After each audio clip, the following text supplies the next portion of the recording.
Балалар, бүгін біз әдебиеттік оқу пәнінен демалыс мәдениеті мерекелер бөлімінің тәуелсіздік күні тақырыбымен танысатын боламыз. Бүгінгі сабақта сендер ақын өсиетін түсінесіңдер және бағалайсыңдар.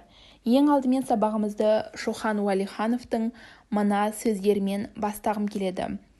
Халықтың кемеліне келіп өркендеу үшін ең алдымен азаттық пен білім керек. Халықтың өркендеп өсуі үшін ең алдымен тәуелсіз және білімді ел болуымыз керек. Біз бұл тәуелсіздікке ата-бабаларымыздың арқасында жеттік. Тәуелсіздік ащы термен келген тәтті жеңіс. Төгілген қанның, өлмеген жігердің отымен келген ұлы күн. Тәуелсіздік бабалар аңсауы, ұрпақтың қолы жеткен киелі кезең.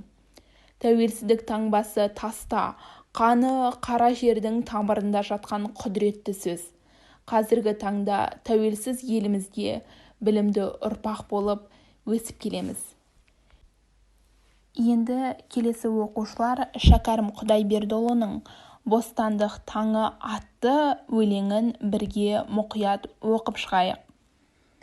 Бостандық таң атты, қазағым көріңдер, арға ие басшының соңынан еріңдер.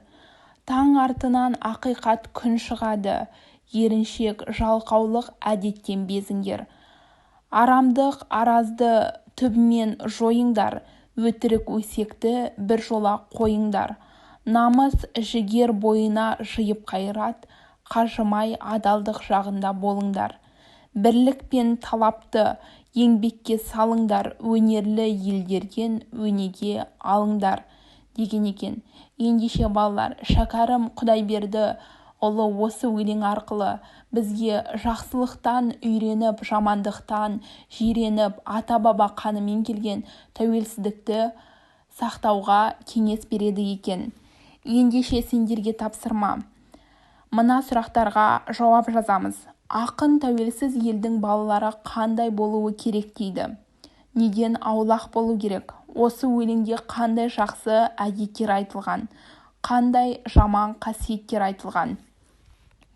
Келесі ақын педагог Мағжан Жұмабаев айтпақшы: мына қоғам арыстандай айбатты, жолбарыстай қайратты, қырандай күшті қанатты жалындаған жастарға сенім артады. Тәуелсіз Қазақстанның болашағын жақсарту үшін білімді де білікті, еңбекқор, отан сүйгіш, көк туымызды желбіретіп, ел мерейін асқақтатар жас ұрпақтың жарқын болашағына жұлдызды жол салатын құзыретті тұлға болып қалыптасатынына сенемін.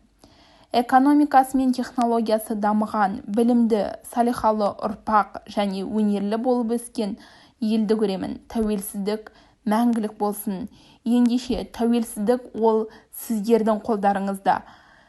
Қазірден бастап терең біліммен қарулану біздің басты міндетіміз.